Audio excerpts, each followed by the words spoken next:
Tonight I'm going to show you a documentary that our television department has prepared on Thailand. It's primarily about the King and Queen of Thailand, and the title of it is More Than a Monarch. The BBC of London had made a documentary of Thailand, and the King and Queen were very much disappointed in it. They weren't pleased with it at all. And they gave our television people full latitude to go anywhere. I think they even provided military helicopters for them to go wherever they needed. And they were very courteous to us. And I think they appreciate what we've been doing for them. Incidentally, the Queen of Thailand is, at least it's official as of this time, that she will be here for 8 days in March. She will be a guest here for 8 days. She'll be our guest. Now, we've never had a reigning king or queen on our campus. We've had a king here before, but he had by that time abdicated and was no longer actually reigning. And that was, of course, King Leopold III of Belgium, who died just about a year ago now. But this will be the first time we've had a reigning royal personage on the campus. That is going to concern the United States government in giving her security and protection, and we'll have to work it out with the State Department. And it's really going to be quite a project. She's going to bring quite a little entourage with her. I think there will be 30 or 40 others with her. So I hope she may speak to you and that you may, many of you, see her. She is going to speak from this platform at least once. And I think she is going to have an exhibit here while she is here. After we saw this documentary, we were very much impressed that this gave us quite an insight into what we're all going to have to be doing in the millennium. At the beginning of the millennium, we're going to find much of the world in the same condition that this king and queen found so many of their population in the highlands, the hill tribes, who are nomads, and they don't live in permanent homes. They're absolutely uneducated. They have no knowledge whatsoever. That is, no education.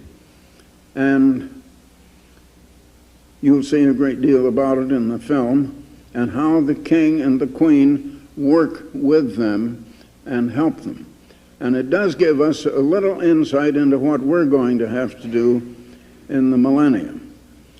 I want to say a few words after. It doesn't last the full hour and a half. I'll have a chance to come back and say a few words after you've seen the film.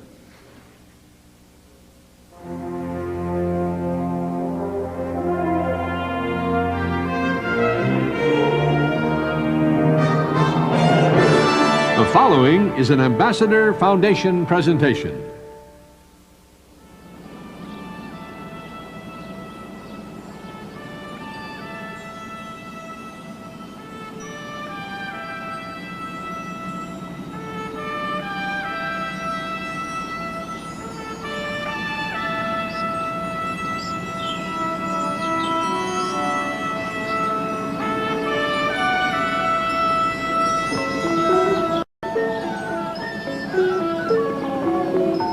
Bangkok, capital city of the Kingdom of Thailand. a teeming city of 5 million people.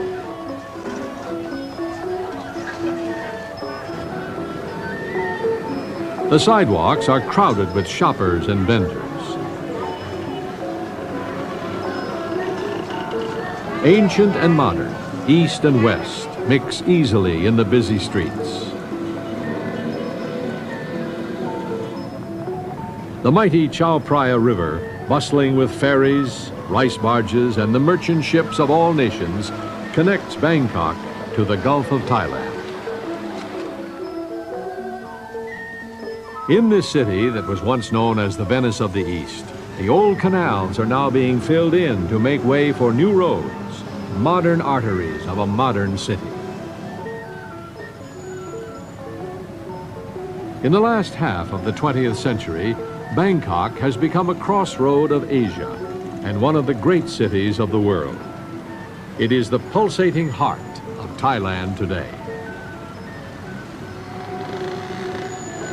But at the heart of this city, with its traditional architecture as a striking contrast to the new buildings, is the grand palace of the Thai kings.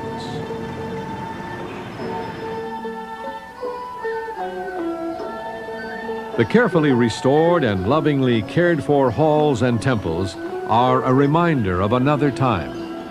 The hectic pace of modern Bangkok seems far away.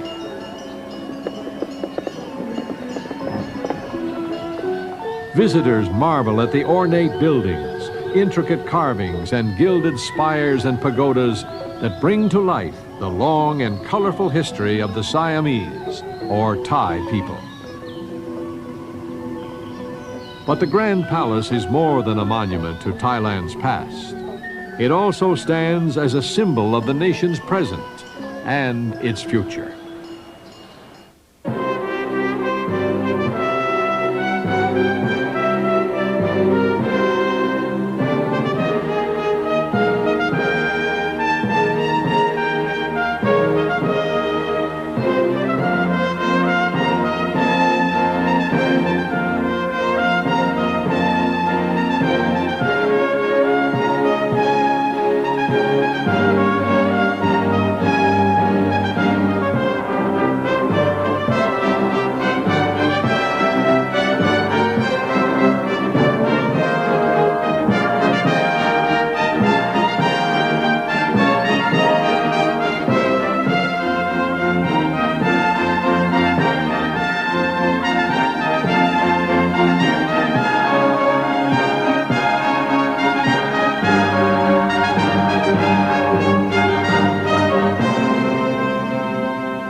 May 5th, 1950, young Prince Bhumibol Adulyadej is crowned Rama IX in the Grand Palace at Bangkok.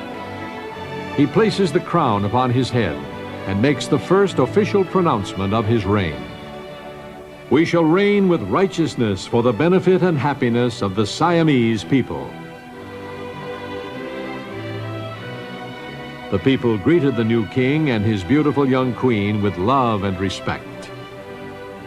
In 1950, while much of Southeast Asia was convulsed in civil war and revolution, the people of Thailand had remained unswerving in their loyalty and affection to their monarch. The Thai throne had remained a stable and unifying institution in the turbulent and changing world of Asia after World War II. King Bhumibol still reigns in Thailand. Every year, the entire nation celebrates his birthday as its national day.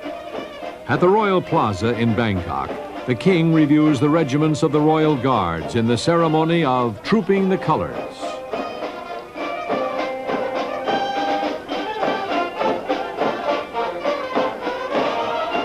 As the ranks of the elite royal regiments march by the review stand, led by their commanding officer, Crown Prince Maha Vajiralongkorn, they salute the king and queen.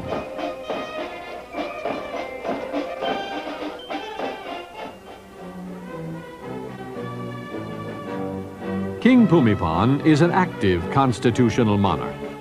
The king, Queen Sirikit, and their children, Crown Prince Maha Vajiralongkorn, Princess Maha Chakri Siranthorn, Princess Chulapon, and King Bhumibol's mother, Princess Mahidol of Songkhla, along with many other members of the royal family, play a very active role in their nation's affairs, not only in ceremonial affairs of state, but in practical acts of service that touch the lives of all Thai people.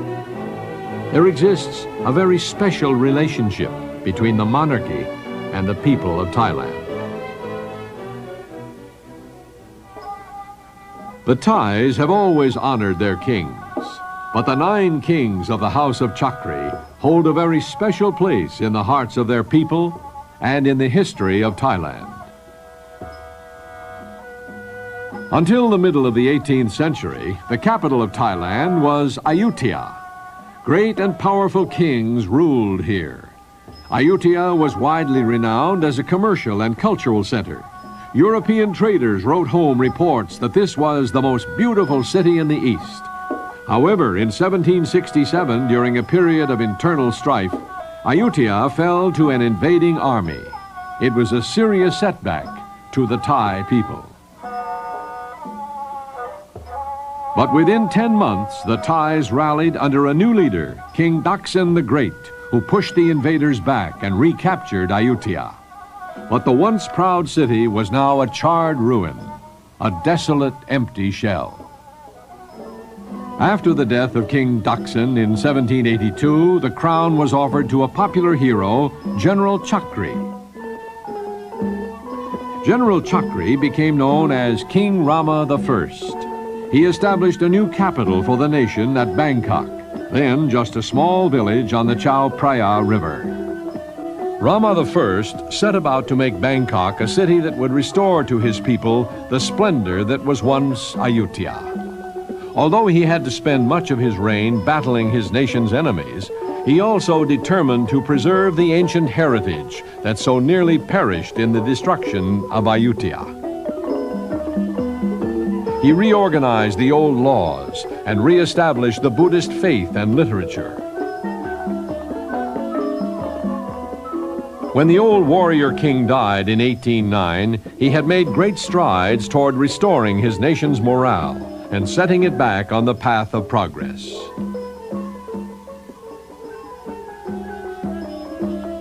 His son Rama II and grandson Rama III followed him to the throne.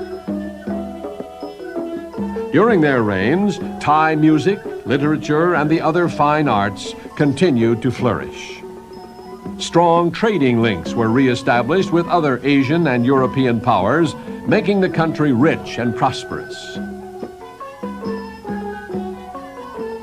When Rama III died, the crown passed to his younger brother, Prince Mongkut, who became Rama IV. King Mongkut was self-trained as a scientist and a scholar. He learned English and Latin from a missionary and encouraged the children of the courtiers to become familiar with Western ways. During this period, the neighboring nations of Thailand became colonies of the European empires. But largely because of the diplomacy of King Mongkut, the Thais were able to preserve their freedom. After King Mongkut's death, his eldest son, Prince Chulalongkorn, was crowned Rama V and reigned until 1910. He was to have a great impact on Thailand's future. He traveled extensively in Asia and Europe, and from these travels formed ideas for modernizing his nation. He reorganized the educational system and sent his sons to study abroad and establish personal contacts with the crowned heads of Europe. He also organized the infrastructure of a modern state, including Thailand's first railroad and the telegraph and postal system. King Chulalongkorn also began the practice of traveling to all parts of Thailand to see for himself the condition of his people. Often traveling incognito, he made many journeys to remote areas, gaining first-hand knowledge and experience. By the time King Chulalongkorn died in 1910, he had led Thailand wisely into the 20th century. His son Rama VI continued to modernize Thailand during his 15-year reign.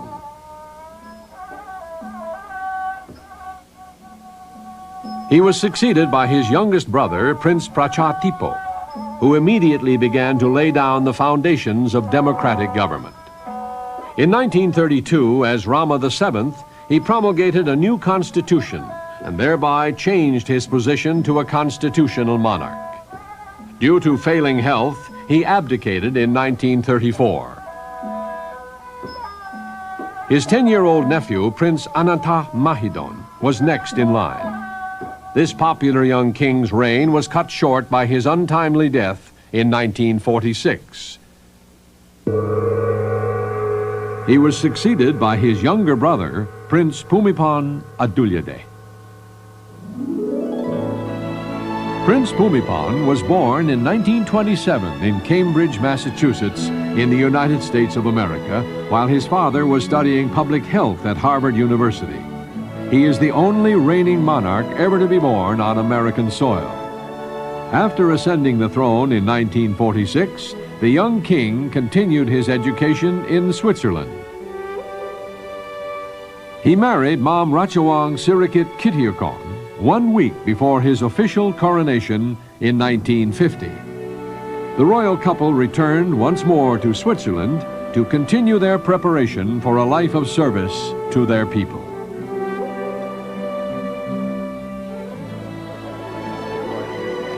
As Rama IX, King Bhumibol Adulyadej followed in the tradition of the great Chakri kings.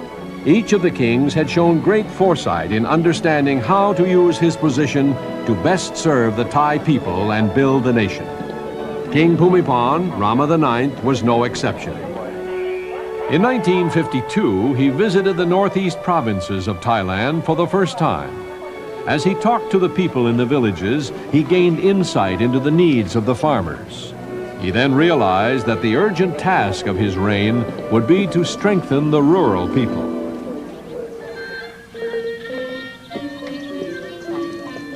Away from the urban sprawl of Bangkok, Thailand is still a rural nation. Over 80% of Thailand's 50 million population are farmers. Agriculture is the backbone of the economy. Thailand is among the world's major exporters of rice, tapioca, and rubber. But many of these hard-working families are not yet able to fully share in their nation's growing prosperity. Although Thailand does not have the desperate poverty that blights some other developing countries, many families lack adequate education and training. Some are landless and deeply in debt. The rural people live as they always have, planting and harvesting their crops, and looking to the land to supply their basic needs. But they cannot stand still in a changing world. Even the most remote corners of Thailand have begun to feel the impact of the 20th century.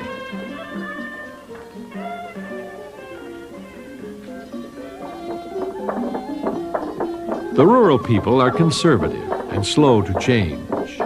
They are often unwilling to take advantage of modern agricultural techniques that would improve their crop yields and allow them to fully participate in Thailand's development. As King Bhumibol recognized the needs of the rural people, he realized that the way to help was not to undermine the conservative rhythm of Thai life. However, even though the rural people might be suspicious of change, they would trust their king. To them, King Bhumibol was the focal point of all that is Thai, the language, religion, even the land itself. They would trust him to lead them along the right path of progress. And so the king and queen, with other members of the royal family, have continued the tradition begun by the great King Chulalongkorn, traveling thousands of miles every year to all parts of their kingdom, helping Thailand's rural population build a secure and prosperous future. From King Bhumibol's desire to help the rural farmer has come the outstanding achievement of his reign. Hundreds of local development projects undertaken through royal initiative. Here in the north of Thailand, a new dam has been completed, enclosing a reservoir for irrigation. The king had encouraged this reservoir to be built, knowing that a regular water supply will greatly increase the productivity of the local farmland. Now it is finished, and King Bhumibol and Queen Sirikit have come with their daughter, Princess Maha Chakri Sirindon, for a personal inspection. It is to be more than just a ceremonial visit.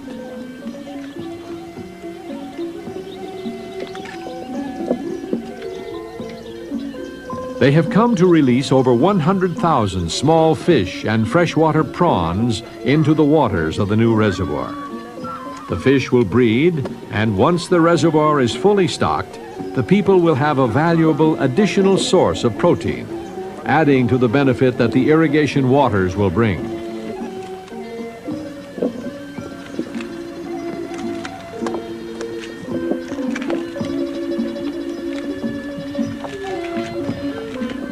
This reservoir is not large, but it will have a great impact on the life of this part of the kingdom.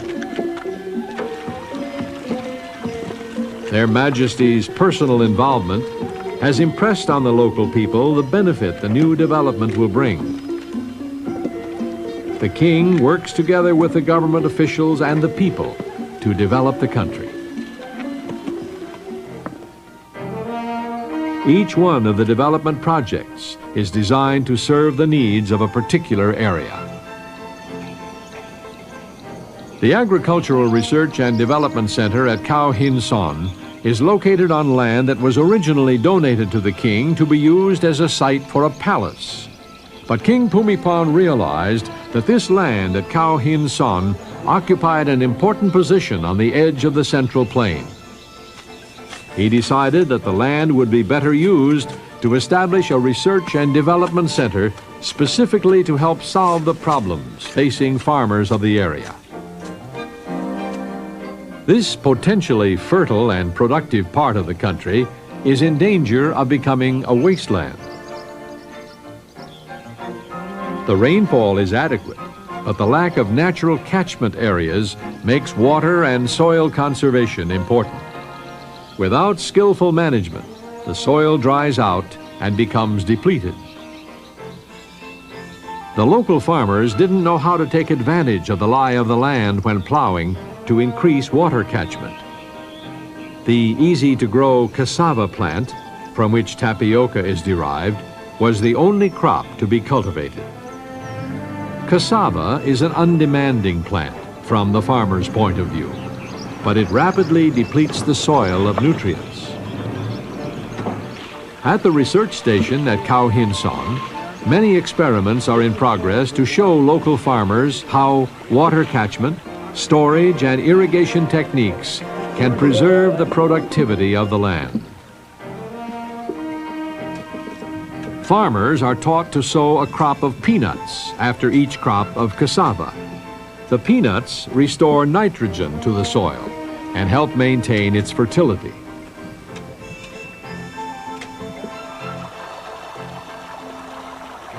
Once a supply of water is assured, fruit trees can be cultivated.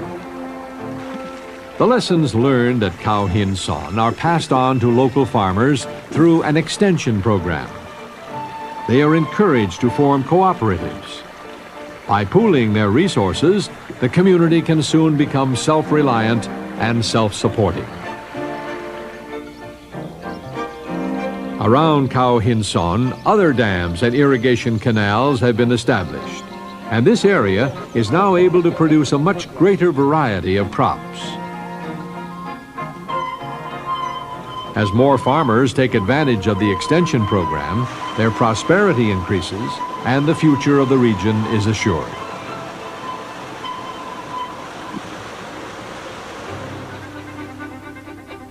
Many of the projects undertaken through royal initiative begin here at the Chitlada Villa, residence of the royal family when they are in Bangkok. Apart from the formal gardens, the grounds have been given over to agricultural projects. The king has in effect established an experimental farm in the heart of the nation's capital.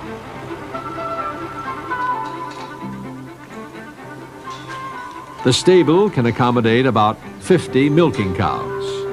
As new breeds are introduced, careful records must be kept to learn how the cows adapt to conditions in Thailand. A pasteurizer, a powdered milk plant, and the milk packaging machine are an impressive demonstration of how farmers can form cooperatives to purchase the equipment with which to process their surplus supplies.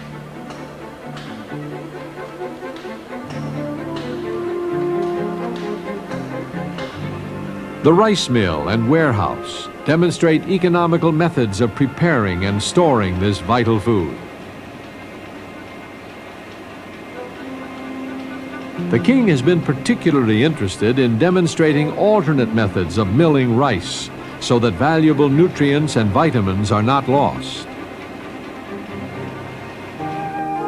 Innovative engineering ideas, such as this seesaw pump, designed to turn otherwise wasted energy into useful work, always find a place for testing and demonstration at Chitlada. Typical of the experiments carried out at Chitlada is this husk grinding and compressing project.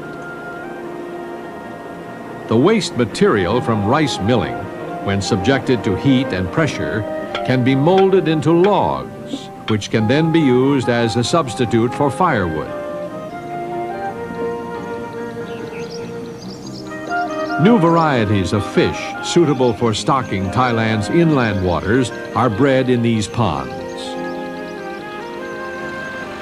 Several acres of the palace grounds have been plowed. New strains of rice and other crops are then tested before being made available to farmers around the country. Many government officials, farmers, students, and school children visit the projects at the Chitlada farm every year. The farmers are impressed with the practical ideas and solutions to everyday problems in rural areas.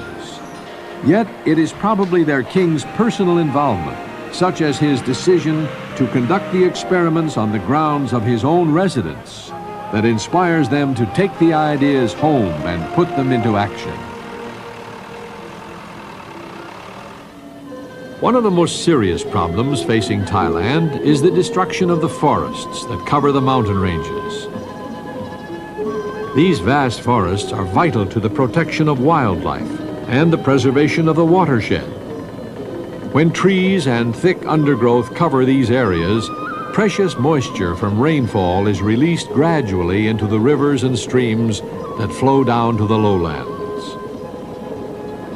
But if the trees are felled, the water is released in sudden floods that erode the mountainsides and inundate the plains below.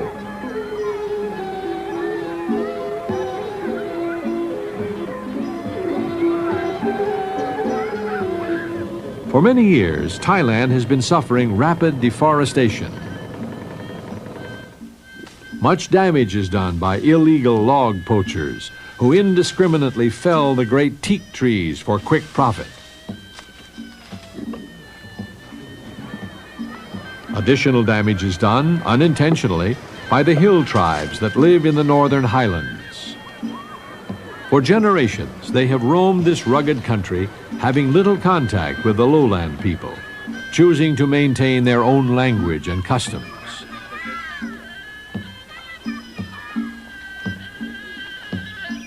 They practice a wasteful form of agriculture known as slash and burn.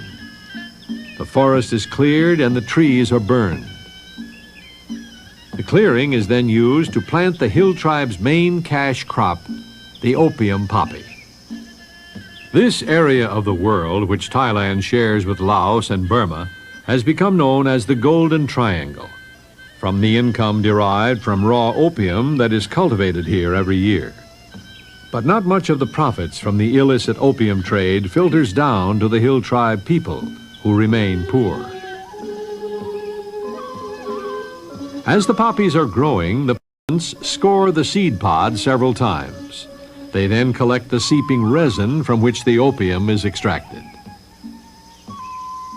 When, after about 5 years, the poppy fields lose their fertility, the tribes move elsewhere, repeating their cycle of destruction. So, although these hill tribes are only a small minority of Thailand's population, this nomadic way of life has caused considerable damage. From their limited perspective, they cannot see the damage they are doing. King Bhumibol has understood the importance of winning the confidence and cooperation of the hill tribes if the northern forests are to be saved. He has given his enthusiastic support to projects designed to help them learn a more settled way of life. Many reforestation projects are underway in the hills and mountains around Chiang Mai. Volunteer workers from the hill tribes assist with the projects. They settle in the deforested regions, planting and cultivating thousands of saplings of fast-growing species. The little trees become established, and soon these barren hills will be covered with new growth. The king recommends a variety of trees be planted: fruit trees, soft and hard woods, and bamboo. At the Phang Da Highland Agricultural Research Station in Samong District, research is carried out to introduce cereals, fruits, and vegetables. In this picturesque valley, the hill tribesmen see that cash crops previously unknown to them can be grown effectively in the mountains. Wheat, barley, and other cereals have been planted, and the development carefully monitored. Strawberries and grapes are grown alongside traditional fruits and vegetables. Many other crops are tried, including cucumbers, beans, and coffee. Some adapt easily to the mountain environment. Others need more care. Fruit trees are planted and grafting experiments conducted to determine which varieties do well. Practical scientific research combines with the Thais' love of nature to give the project at Phang Da a park-like setting. Many similar stations have been established in districts that were formerly devoted to opium cultivation. They show the hill people that there is an alternative to their nomadic existence. Through the king's initiative, many reservoirs have been built. With a steady water supply, fields can be irrigated and crop yields increased.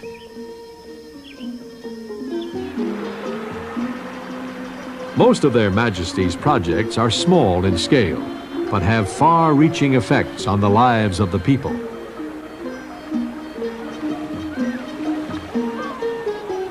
This hydroelectric plant harnesses water from the dam on its way to the fields.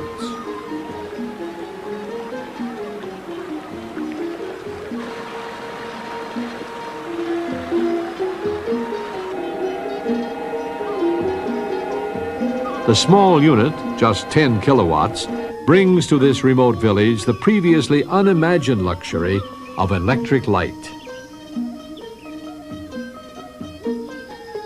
Once the hill tribes begin to pursue a more settled form of existence, schools can be established and the children educated to take their place in Thai society.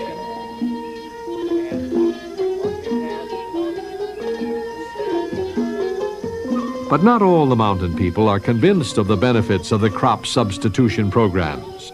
They are not easily persuaded to abandon the habits of a lifetime. At Khun Pei, close to the Burmese border, representatives of several tribal groups wait in the morning sun. This is the day that could change their lives and the lives of their people forever. The farmers of Khun Pei are opium growers. The scanty crops from their irrigated rice fields cannot support their needs. To survive, They depend on the poppy cash crop. So far, they have not been eager to participate in the crop substitution programs. But now they wait for a special visitor.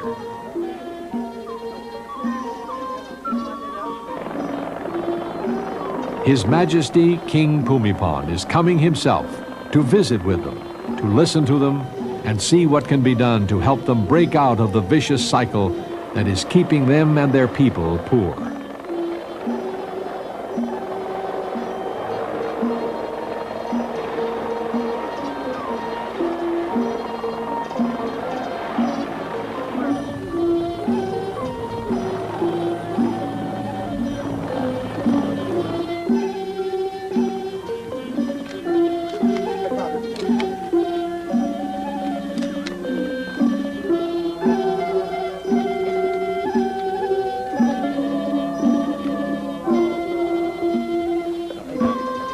After greeting local officials, the king, accompanied by Princess Mahachakri Sirindong, meets the tribal leaders.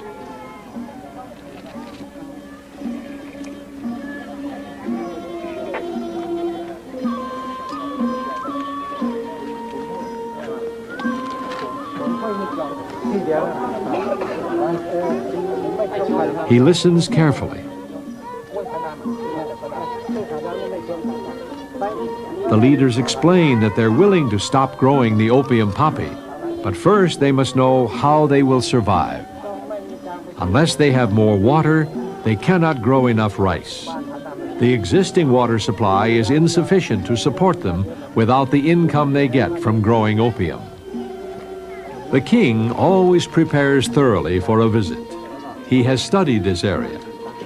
He has with him a detailed map that he has carefully marked. He has noticed that there are two possible sites for a reservoir. One is some distance away down the hillside in a rather inaccessible spot. The engineers do not favor it. They could only build a small weir that will not hold much water. A much better site has been found. This valley could be blocked, and the resulting reservoir would hold enough water for the tribespeople for the foreseeable future.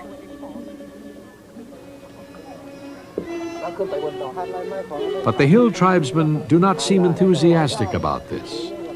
The king decides to see both locations. After a strenuous walk along the rough trails, the royal party arrives at the site with the irrigation engineers.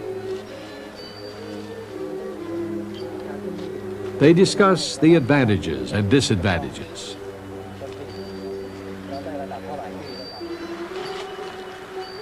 Now, the king leads the party back to the main road and on to the alternative location that has been proposed by the engineers. This area has already been carefully surveyed with proposed water levels marked and indicated with signs. The site is definitely preferable, but a dam placed here would flood much of the land that the hill tribes already have under cultivation. The king confers again with tribal leaders.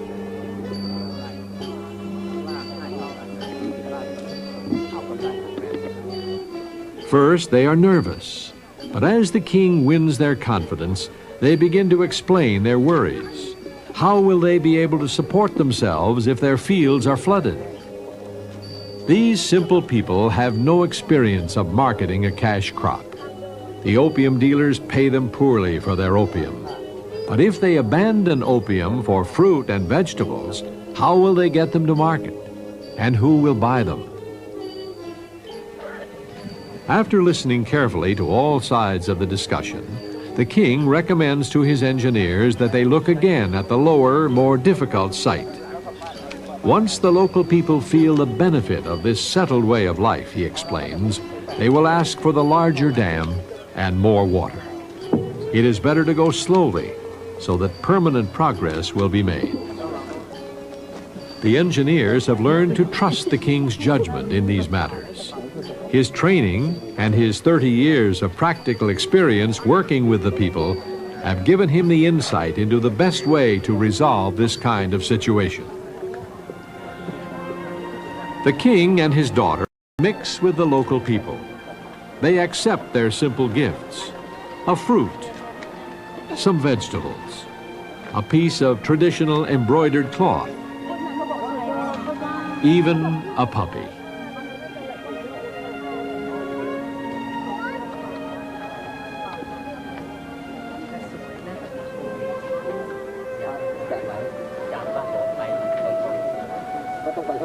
They stay talking to the people until late in the afternoon.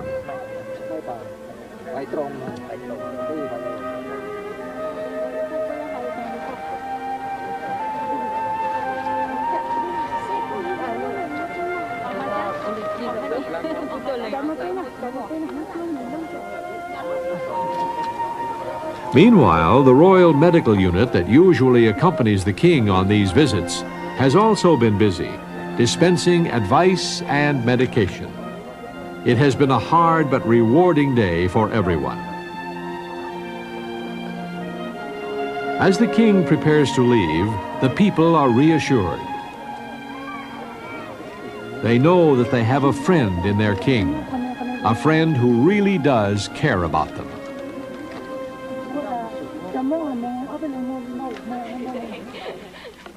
While both King Bhumibol and Queen Sirikit have devoted much of their lives to helping the rural people take their place in the modern world, they have also encouraged them to maintain a respect for their traditions and cultural heritage.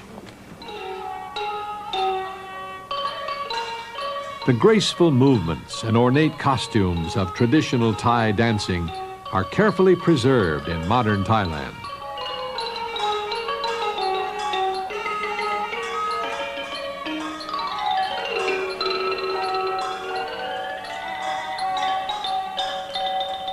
Professional and non-professional dance troupes alike devote their time and talents performing these classical dances, which reflect the traditions of the past. The royal family have been keen patrons of both Thai music and art.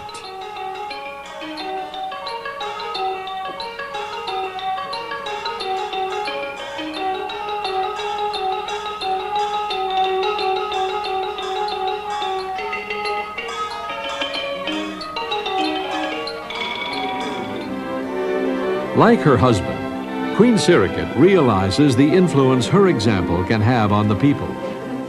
She has chosen to wear distinctive styles made from traditional Thai materials.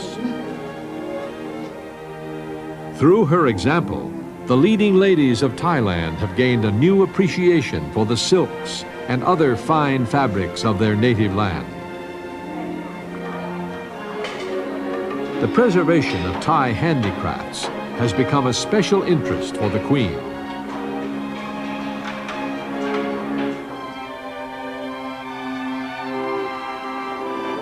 She accompanies the king on his visits to all parts of Thailand.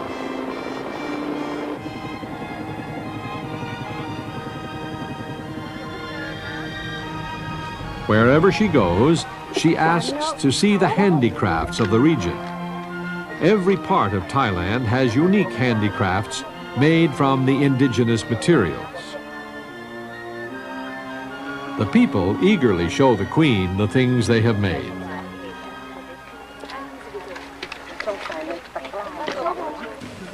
ของเก่านี่เดี๋ยวนี้มูเซอร์ดามทำได้ป่ะทำได้มีผู้ทำเหรอมูเซอร์ดามเองไม่ทำนะจะอะไรนะ Her Majesty examines a piece carefully. The rural people are generally skillful and talented, but sometimes the workmanship is not yet of the highest quality. The Queen encourages the people to produce only the best and to take pride in preserving the time-honored designs and techniques which are in danger of dying out. โดยที่มีครูสอนสวยเมื่อปู่หรืออะไรปู่สมัยปู่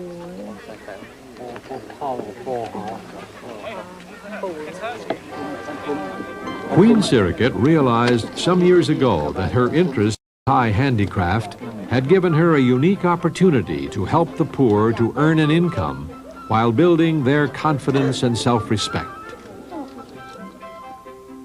In 1976, Her Majesty organized the Foundation for the Promotion of Supplementary Occupations and Related Techniques, known as the Support Foundation. Through Support, Queen Sirikit has discovered a way to combine her interest in reviving and preserving Thailand's traditional handicrafts with her deep desire to help the poor.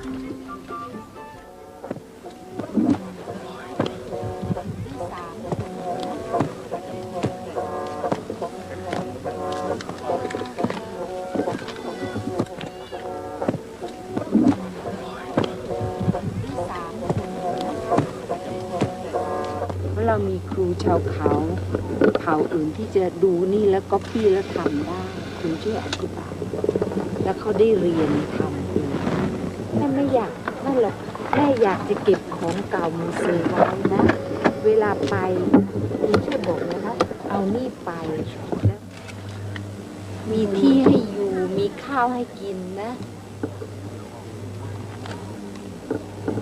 ไปเรียนแล้วดี Her Majesty can offer practical help to many of the poor, handicapped, and landless people she meets on the royal visits. Outside the village of Sampabong, a crowd of several thousand is gathering.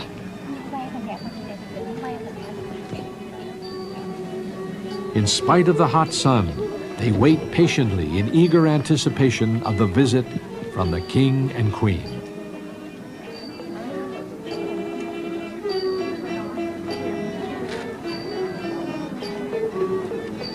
They arrive with Princess Maha Chakri Sirindong. After greeting local officials, they begin to meet the people. These sisters are aged 101 and 108.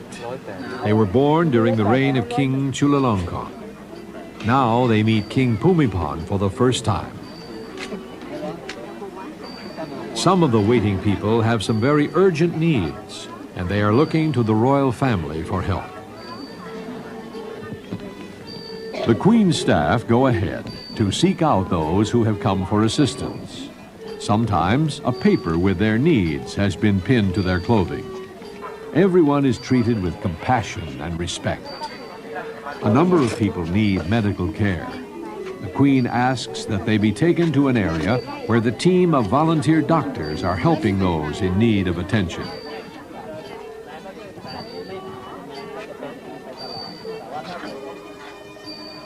This little boy has been born without arms and legs.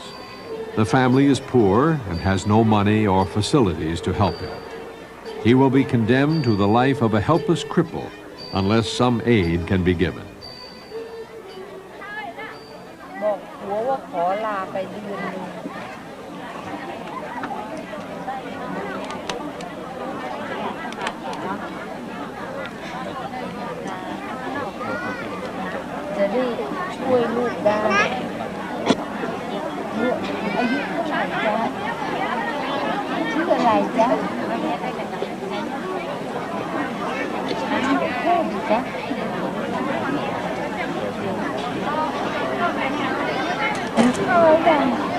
The Queen urges his mother to come to the support workshop. The skills she will learn will increase her income to help with her baby's education.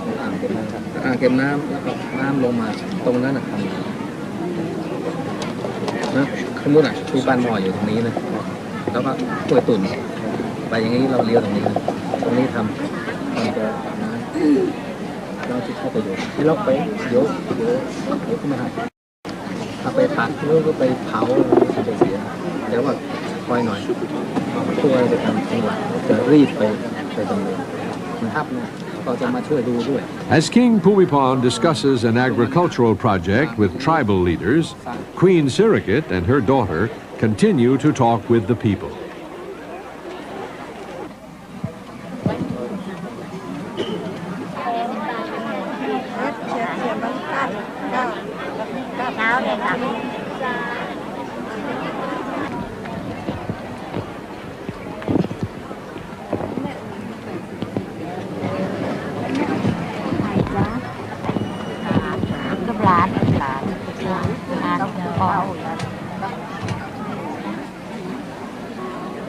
มีหมอเจ้าแผ่นดินมานะจ๊ะอยู่ทางโน้นแม่ก็ตาฟังว่าลมออกหูอ๋อลมออกหูเจอเมาหัวอ๋อเมาหัว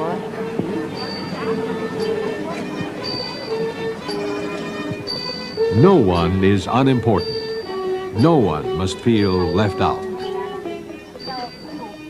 Some men and women are landless, yet have several children to support. Many of the older children hope to go to a support workshop and learn a skill to supplement the family income. Her Majesty takes careful notes so that later arrangements can be made.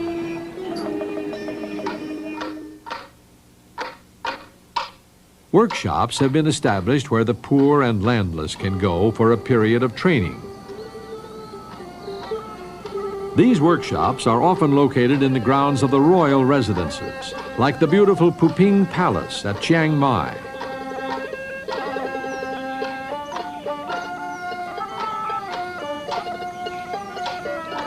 The royal family use Phuping Palace for 2 months every year as a base to visit the towns and villages of the north. When in residence, Queen Sirikit's youngest daughter, Princess Chulapon, spends several hours each day personally supervising the workshop's activities.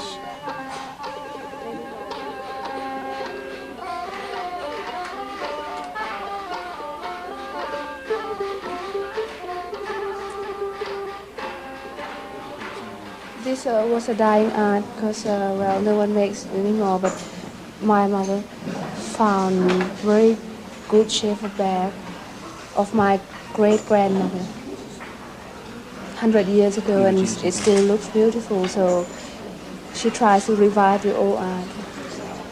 We've done this for 10 years already. Poor people from some of the northern provinces spend several months learning the traditional skills under qualified teachers. These trainees are being taught the art of making realistic artificial flowers.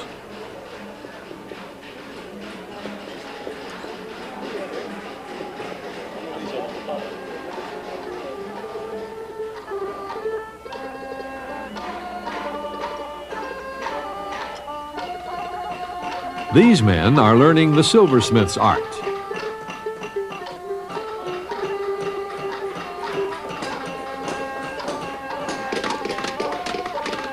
They progress from the simple stages to complex designs.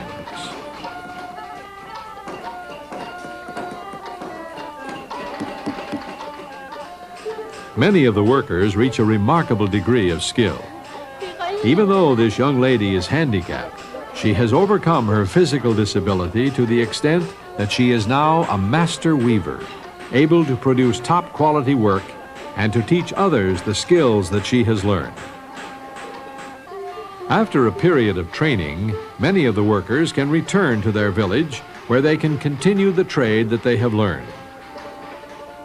Some, however, like this silversmith, become master craftsmen in their new trades. Through the Support Foundation, they have developed their talents, producing works of art in the great tradition of fine Thai craftsmanship.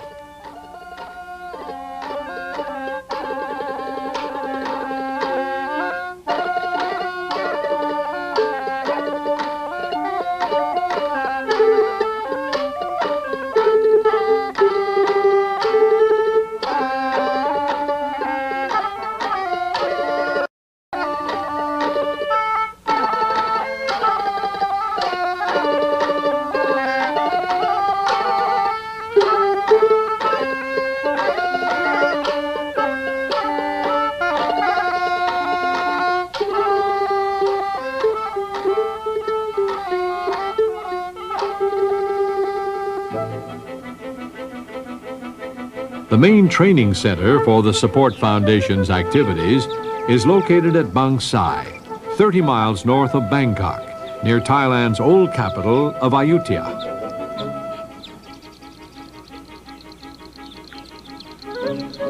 Landless families have been allowed to settle here. They are given a home and enough land to support themselves. At Bang Sai, many poor families have been given a fresh start.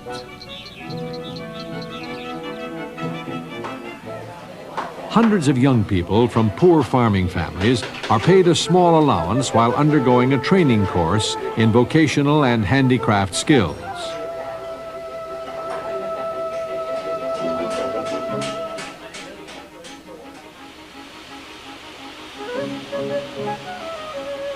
The woodworking shop is popular.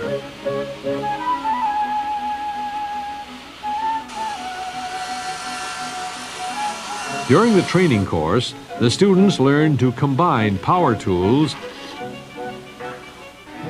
with hand craftsmanship.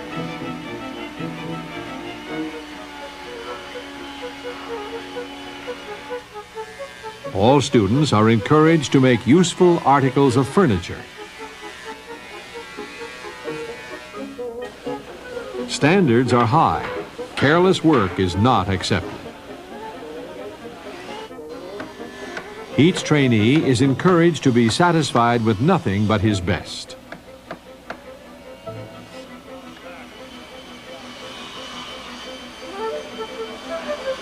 For the unskilled who have never made anything of quality before, it can be a struggle. But those who persist reach their goal and have the satisfaction of attaching to the work of their own hands the Support Foundation's emblem, the symbol of quality.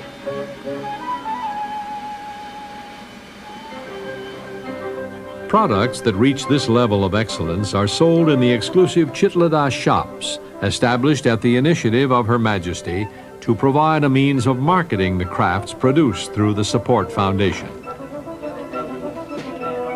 In another section of Bang Sai, students learn the steps in casting bronze sculptures. In this method, known as lost wax casting, an original sculpture is made by the artist. Liquid rubber is then poured over the sculpture to form a flexible mold.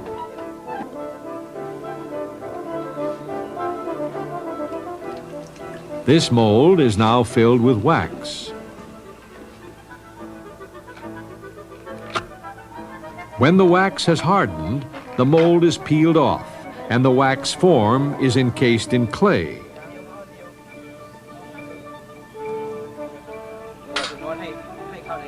When the clay is baked to harden it, the wax runs out, leaving the impression of the sculpture inside the mold.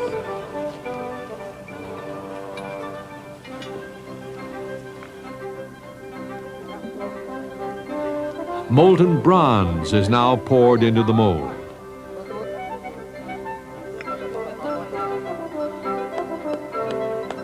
After the metal has cooled, the clay is chipped away to reveal a rough bronze casting.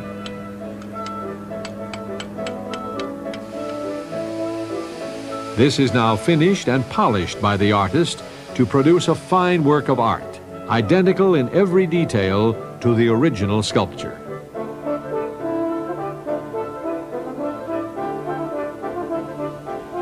These students are learning the elements of Thai design. First, a traditional motif must be faithfully copied. Next, the student produces an original. Finally, the traditional and original are combined in a unique design. The student has learned how to link personal creativity with the nation's cultural heritage. One of the most important ancient crafts being revived through the Support Foundation is Yan Lipao fern vine basketry.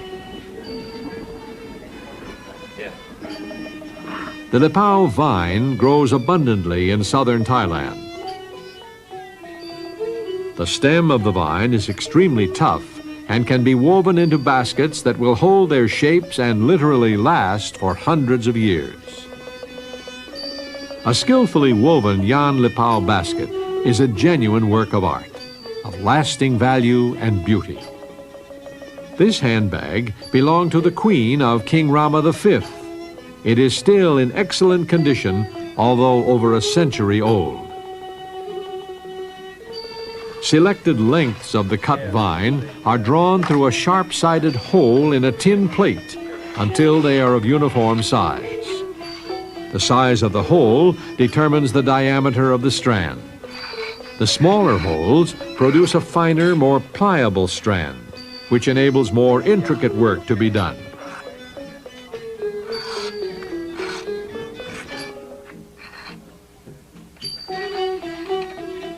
Weaving Yan Lipao basketry is a long process. To complete a handbag can take a skilled weaver several months.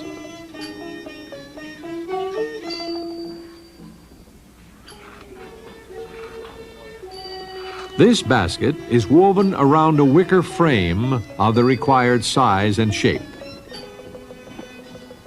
With simple tools and endless patience, the exquisite basket work slowly takes shape. Her Majesty is a great admirer of Yan Lipao handbags and has been instrumental in helping many fashionable ladies rediscover the pleasure of owning an article of the finest Thai craftsmanship. The many examples of fine craftsmanship created by the skilled workers of the Support Foundation confirm Her Majesty's vision in helping the people revive their ancient skills.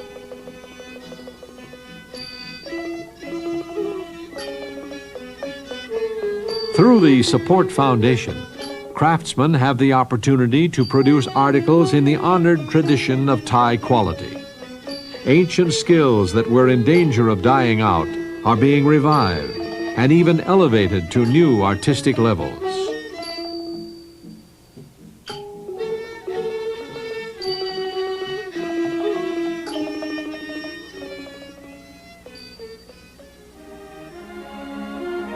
Around the bend of the Chao Phraya River from the Handicraft Center at Bang Sai, Ayutthaya stands as a monument to the greatness of Thailand's kings of long ago. Projects like Khao Hin Son, Phang Da, and Bang Sai are a living testimony to the vision and dedication of Thailand's monarchy today.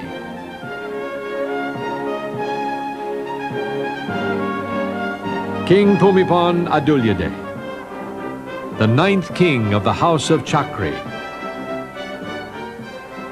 has kept his coronation promise to reign with righteousness for the benefit and happiness of the people of Thailand.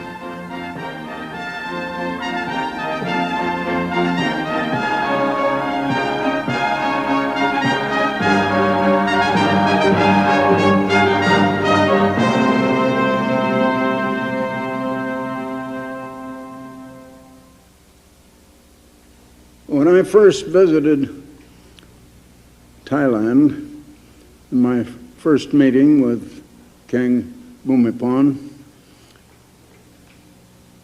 he told me that he needed help, and he appealed to me for help.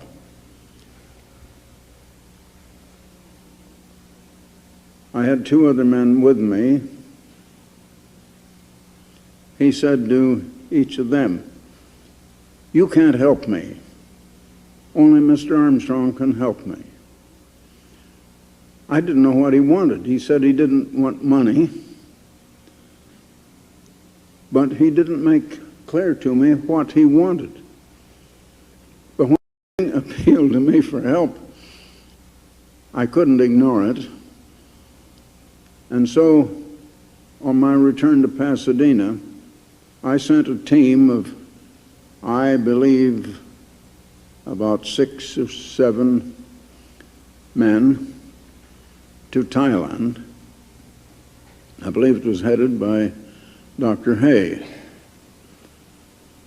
on a 10-day visit to investigate and find out what the king needed, what he meant, what kind of help did he need.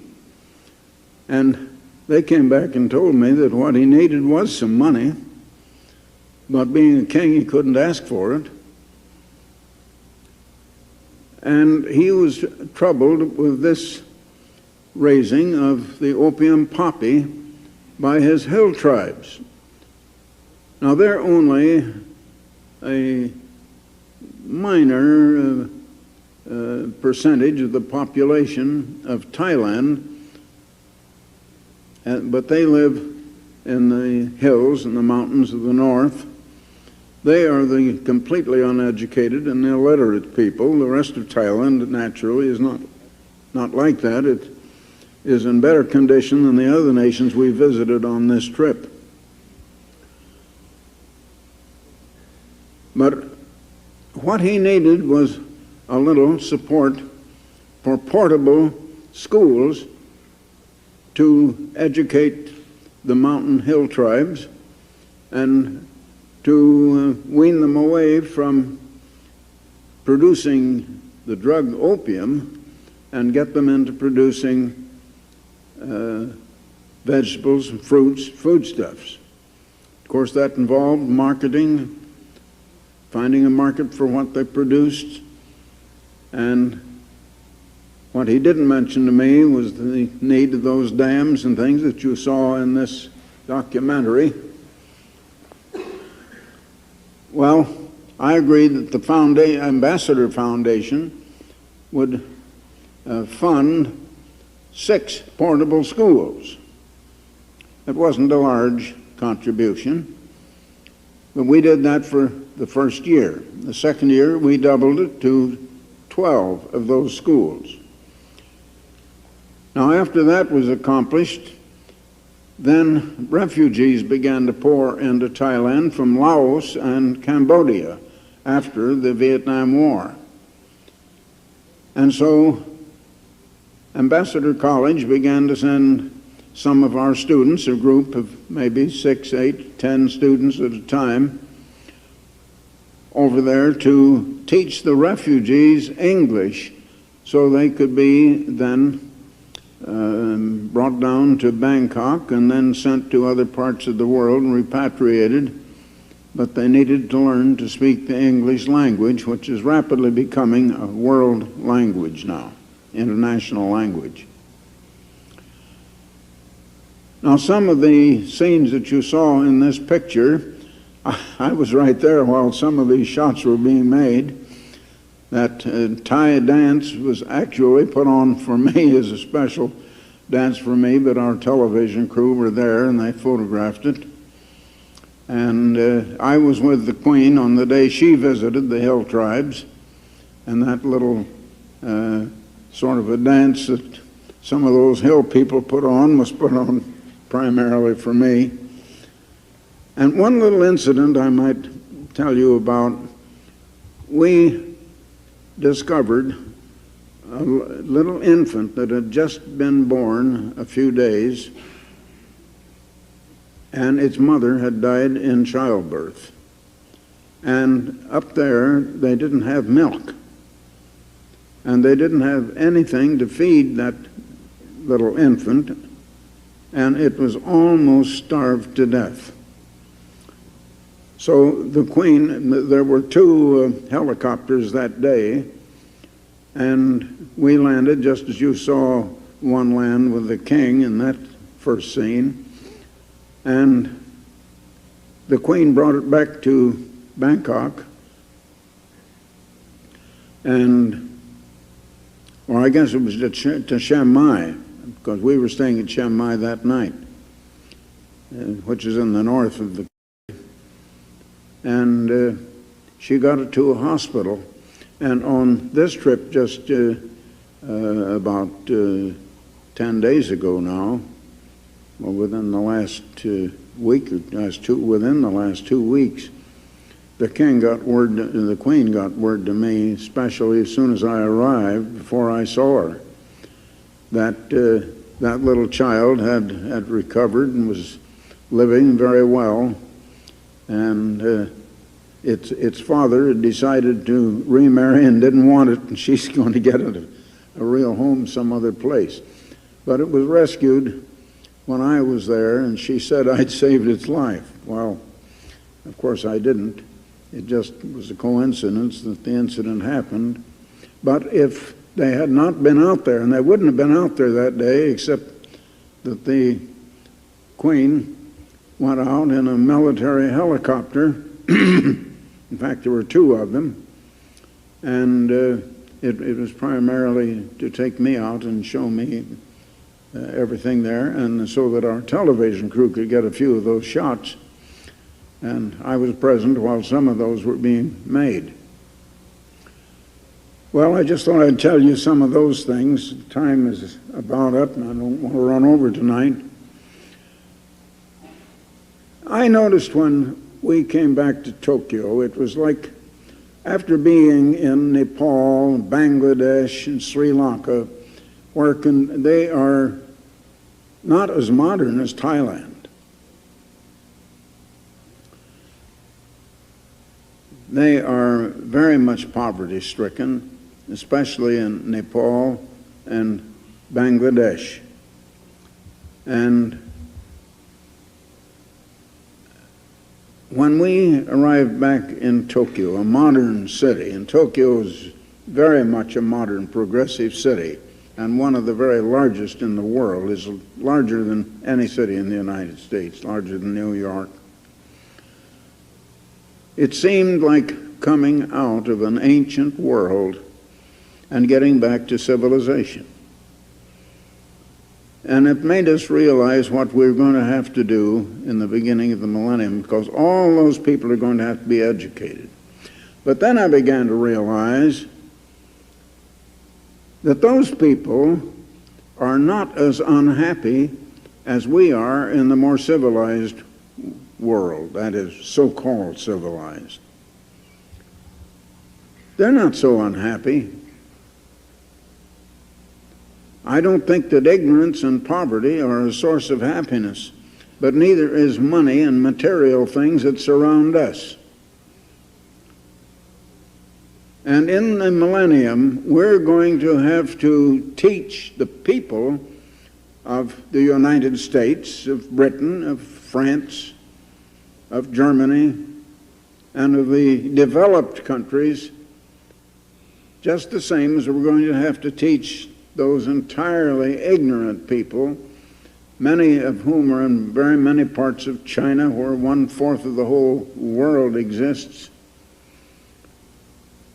And we're going to have to teach them to unlearn false education, because education has gone materialistic in the developed world. We come back to our world and we find crime running rampant. We find that children and teenagers are taking to drugs, and it's a terrible modern habit. And it's getting into all the high schools all over the United States and also in European countries. Illicit sex, alcoholism, everything that is wrong. Yes, we are educated, but we are educated Satan's way. And it's going to be harder to properly educate and re-educate the developed world than it is those poor, poverty-stricken, ignorant people of the undeveloped world. I hope you got some of that lesson. Now, Thailand as a whole is not as backward as many of these other countries. Those hill tribes are. And the king and queen are doing quite a lot for them. We were quite impressed with how they really are concerned for the good and the welfare of their people. And I think that many heads of state are perhaps more concerned for themselves and political advantage, and especially where they're elected to office and getting elected for the next term, than they are for the good of their people. we're going to have a very great job. Now, I've said many times, don't think that the minute Christ returns, we're just hocus pocus going to have peace. We're going to have to educate the ignorant of the world, and we're going to have to re-educate the educated of the world. They'll have to go through an unlearning process, and it's about 10 times as hard to unlearn what you already have that is false as it is to learn something you never knew before. The hardest thing in learning is to admit you've been wrong and that you need to learn. It goes against human nature and against the grain of human nature for people to admit they're wrong and they should change their belief because they believe wrongly. So we're going to have a great job to do. Now, we now have the duty to prepare for that. We're going to be kings and priests. I think even the women will be kings and won't be queens. But nevertheless, as Jesus said, in the millennium we'll be like the angels. There won't be sex, won't be men and women.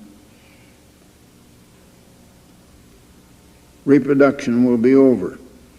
The reproduction stage is going on in this human time now.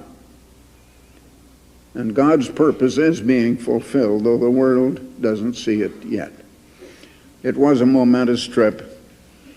It was quite a wearing trip. We were really pretty tired. I'm not sure I've recovered even yet, although we arrived back last Sunday morning. But I'll see you then if I don't see you again sooner. So, good night.